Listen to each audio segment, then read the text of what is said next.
Assalamualaikum warahmatullahi wabarakatuh. Selamat pagi Mas dan Mbak siswa-siswi kelas 11 MA Jamiatul Quran.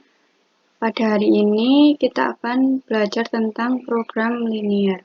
Sebelumnya saat mengisi daftar hadir, Mas dan Mbak sudah menjawab beberapa pertanyaan yang sebenarnya ada kaitannya dengan program linear dalam kehidupan sehari-hari. Nah, untuk lebih mengetahuinya, mari kita buka belajar hari ini dengan membaca basmalah bersama-sama.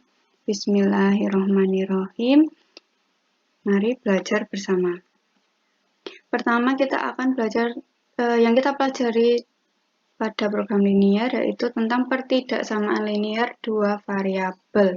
Nah, bentuknya AX plus BY titik-titik C. Nah, titik-titik ini ada 4 tanda. Yang pertama, kurang dari sama dengan, lebih dari sama dengan.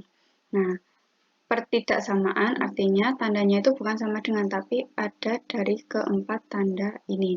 Kemudian, kita akan belajar untuk menyelesaikan program linear.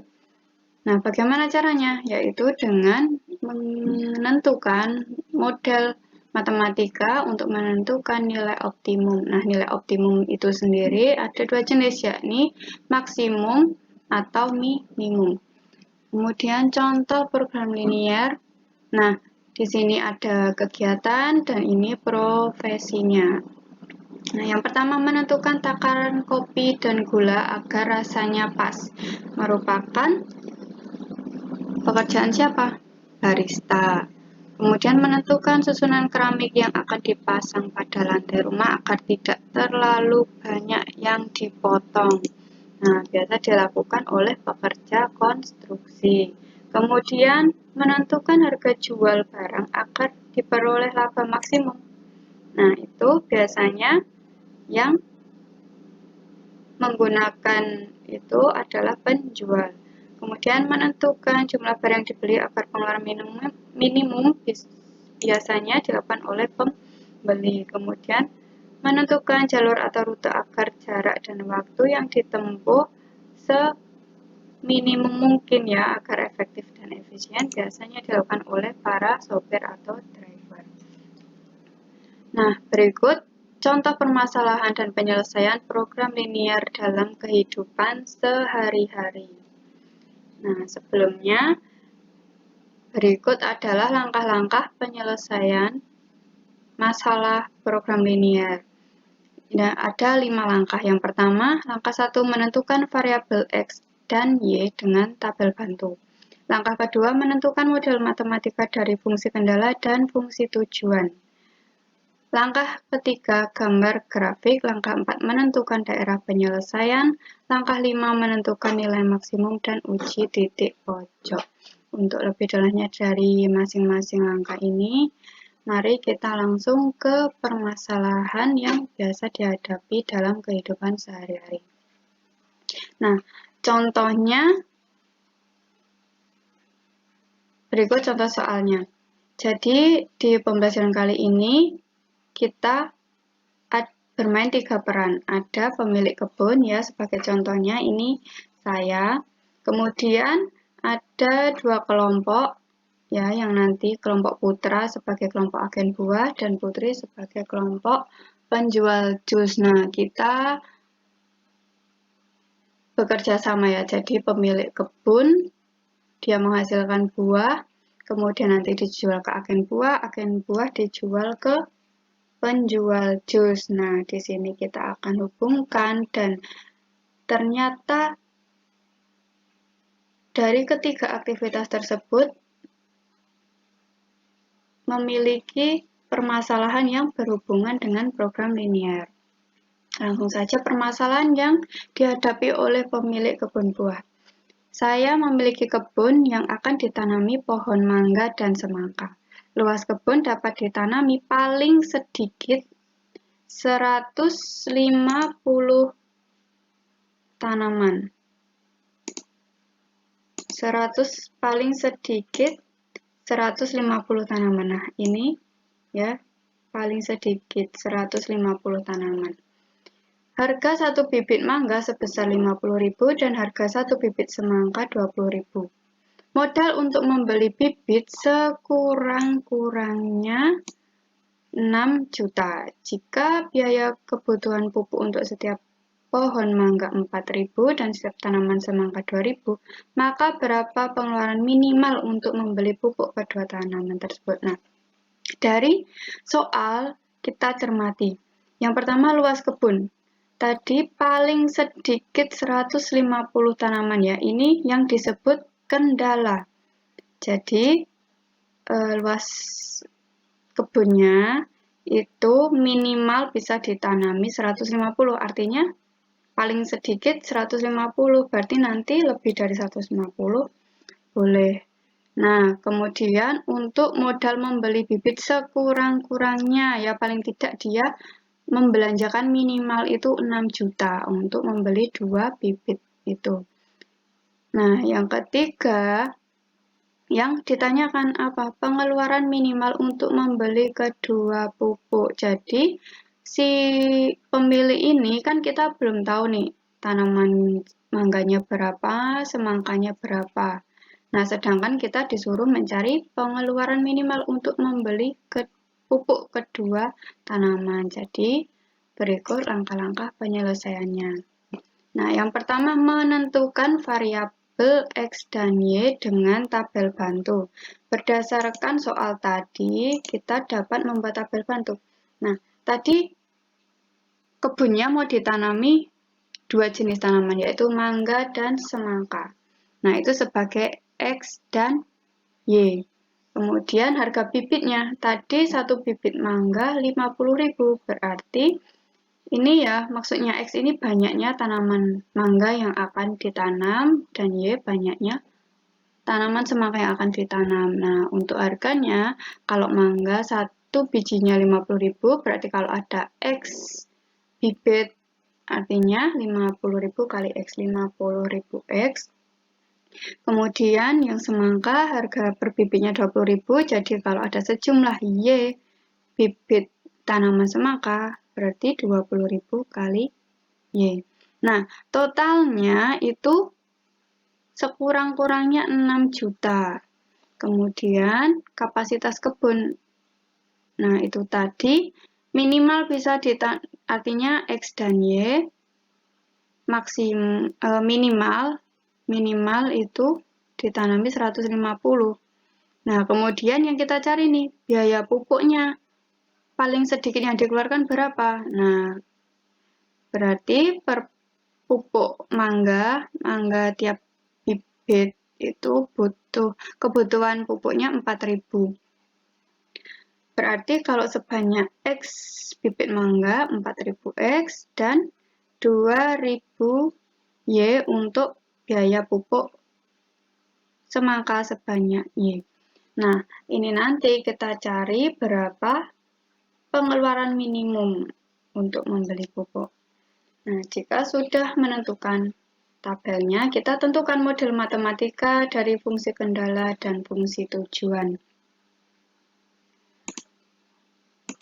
Nah, kendala. Yang pertama, kita terkendala oleh modalnya ya, harga bibitnya. Tadi ada kalimat sekurang-kurangnya 6 juta. Artinya dia bisa membelanjakan uang 6 juta atau lebih ya, mulai dari 6 juta ke atas. Nah, kita pakai tanda lebih besar dari sama dengan 6 juta. Nah, 50.000 X ditambah 20.000 Y lebih besar dari sama dengan 60 juta. Nah, kedua ruas disederhanakan. Keduanya kanan dan kiri dibagi 10.000. 50.000 dibagi 10.000 5X, 20.000 Y dibagi 10.000 2Y, dan 6 juta dibagi 10.000 tinggal 600. Ini baru kendala modalnya. Yang B, kendala kapasitas kebun ya, jumlah tanaman. Jumlah tanamannya tadi paling sedikit 150. Berarti jumlah bibit tanaman X dan Y minimal itu 150. Artinya bisa 150 atau lebih. Nah, tandanya juga lebih besar dari atau sama dengan. Kemudian yang ketiga, kendala non-negatif ya. Jadi jumlah mangga dan jumlah semangka itu tidak mungkin bernilai negatif. Maka kita tulis X lebih besar dari atau sama dengan 0 dan Y lebih besar dari atau sama dengan 0. Maksudnya kalau 0 juga boleh, kalau mau dibeliin mangga semua juga boleh, dibeliin semangka semua juga boleh. Tapi harus memenuhi kedua kendala yang lain. Nah, kemudian yang kita cari apa? Fungsi tujuan. Ya, ini. Tadi kita, mohon maaf, ini harusnya minimum ya. Nilai minimum untuk biaya pupuk yang kita keluarkan. Minimum.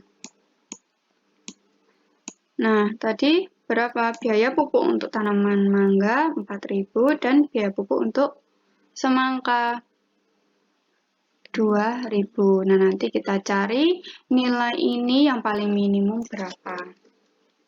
Langkah ketiga yaitu menggambar grafik. Kita tadi sudah mengetahui fungsi kendala. Nah, untuk kendala modal ya 5x plus 2y lebih dari atau sama dengan 600, ini kita gambar garisnya atau gambar grafiknya. Caranya gimana? Caranya dengan X-nya dimisalkan dengan 0. Nah, kalau X-nya 0, berarti ini ditutup ya, 5X-nya tidak terpakai, berarti tinggal 2Y lebih dari atau sama dengan 600. Nah, berarti Y-nya sama dengan 600 dibagi 2. 2-nya pindah ke kanan, kali jadi bagi 600 dibagi 2, 300. Nah, kan 0, X-nya sudah dimisalkan 0. Sekarang gantian Y-nya dimisalkan 0. Y-nya 0, berarti X-nya berapa? Nah, 0, berarti tinggal 5X lebih dari sama dengan 600. 5-nya pindah ke kanan, jadi bagi 600 dibagi 5, hasilnya X sama dengan X lebih besar atau sama dengan 120. Nah, kita punya dua titik. 0,300, 120,0. Kita gambar ya dari 0, 300, titiknya di sini, kemudian X-nya 120, ya ini X, dan yang ke atas Y. X-nya 120, Y-nya 0. Nah, kita hubungkan kedua titik ini menjadi garis. Nah, yang orange garis dari pertidaksamaan 5X plus 2Y lebih dari atau sama dengan 600. Kemudian garis dari kendala yang kedua, kendala kapasitas, mohon maaf ini harusnya kapasitas kebun.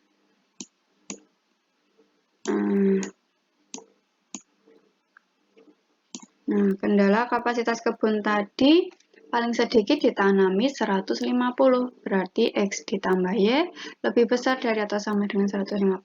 Sama seperti tadi, kita misalkan X-nya 0, berarti Y-nya 150. Kalau Y-nya 0, X-nya 150. Ditemukan dua titik ya, 0,150 dan 150,0. Nah, titiknya di mana? Untuk 0,150 berarti X-nya 0, Y-nya naik 150 di sini. Kemudian 150,0 artinya X-nya 150 dan Y-nya 0, dia nggak naik. Jadi, dari dua titik ini dihubungkan menjadi garis fungsi X plus Y lebih dari atau sama dengan 150. Nah, selanjutnya setelah menggambar grafik, kita menentukan titik potong ya. Tadi kan dari dua grafik ini. Nah, ini ada bagian garis yang berpotongan. Nah, cara menentukan dua garis yang berpotongan yaitu kita mengetahui nilai X dan Y-nya di sini itu berapa. Nah, dengan cara kedua persamaan itu, nah kali ini kita dengan mengeliminasi kedua persamaan. Yang pertama tadi ini disama dengankan ya, 5X plus 2Y sama dengan 600 dan X plus Y sama dengan 150. Nah, agar sama kita mau menghilangkan Y-nya dulu. Berarti yang di atas dikali 1 ya, tetap yang di bawah biar sama 2Y dikalikan 2.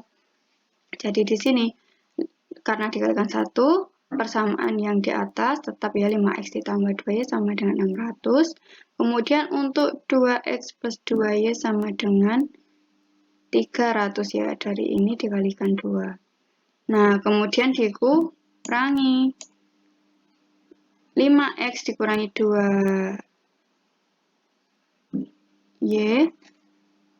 ini harusnya 3x. Kemudian 600 dikurangi 3, harusnya 300 ya, maaf. Nah, kemudian sudah tahu x-nya berapa? X-nya sama dengan 300 dibagi 3, hasilnya x-nya sama dengan 300 dibagi 3, yaitu 100. Nah, kalau x-nya sudah tahu, berarti tinggal mencari y-nya. X ditambah y sama dengan 150, berarti y-nya berapa? X-nya pindah ke kanan, jadi negatif. 150 dikurangi 100 sama dengan 50. Nah, kemudian jadi dapat kita simpulkan ya, berarti titik potongnya tadi x-nya 100 dan y-nya 50. Di mana letaknya? Ya, di sini. X-nya 100, y-nya 50. Nah, kalau sudah menentukan grafik dan titik potongnya, sekarang kita menentukan daerah penyelesaian. Nah, apa itu daerah penyelesaian? Daerah penyelesaian merupakan daerah arsiran yang memenuhi hasil selesaian dari beberapa pertidaksamaan linier. Nah, jadi daerah penyelesaian itu yang diarsir. Nah, misalnya tadi dari garis yang pertama ini ya. Dari garis merah, kalau ini ada 2 bentuk, kan tadi pertidaksamaan ada 4 tanda.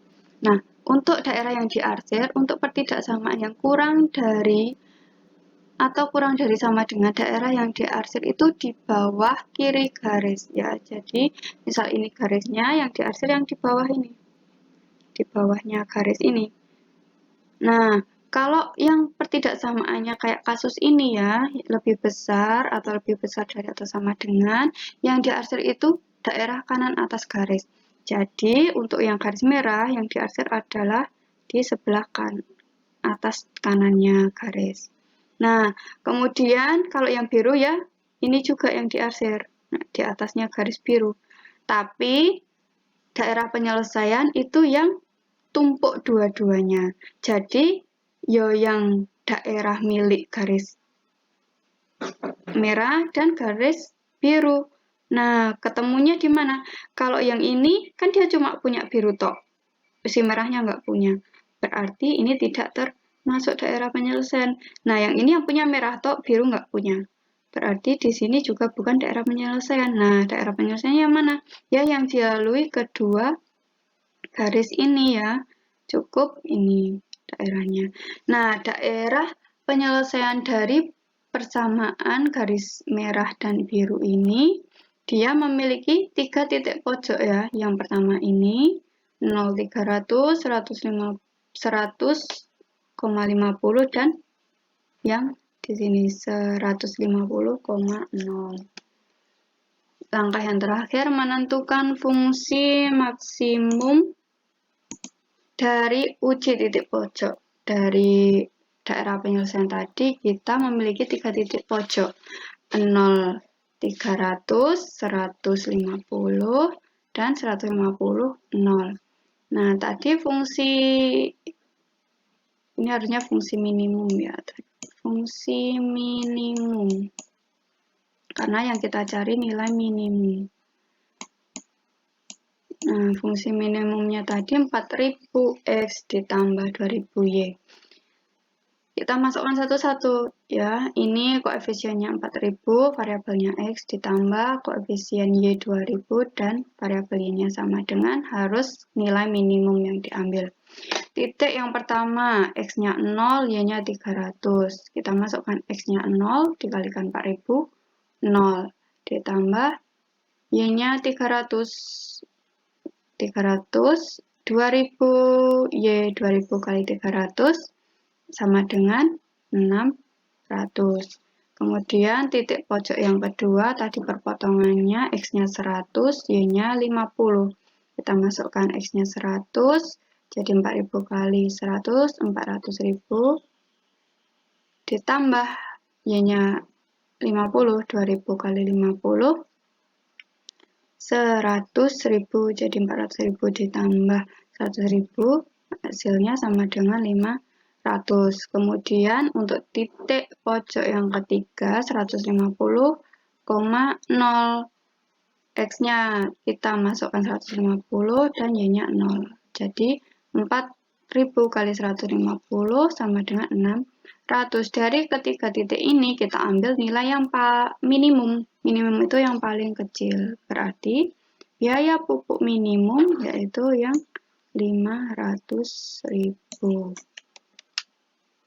Nah, selanjutnya silakan siswa-siswi sudah kita bagi kemarin untuk kelompok agen buah terdiri dari siswa berjenis kelamin laki-laki, dan untuk kelompok penjual jus terdiri dari siswa berjenis kelamin perempuan. Nah, nanti silakan didiskusikan permasalahan yang kalian hadapi masing-masing. Nah, dari hasil diskusi nanti difoto kemudian dikirim ke WA grup. Dalam pengerjaan atau diskusi nanti, monggo silahkan bagi perwakilan kelompok atau siswa yang ingin bertanya silahkan chat di WA. Nah, untuk siswa-siswi yang di rumah, monggo karena sudah menyimak, bisa bertanya apa yang belum jelas atau belum dipahami atau tanya soal, monggo silahkan. Nah, selanjutnya kita lanjutkan dengan diskusi di grup WA. Terima kasih atas perhatiannya, semoga bermanfaat. Tetap jaga kesehatan, taati protokol kesehatan. Terima kasih. Kurang lebihnya mohon maaf. Wassalamualaikum warahmatullahi wabarakatuh.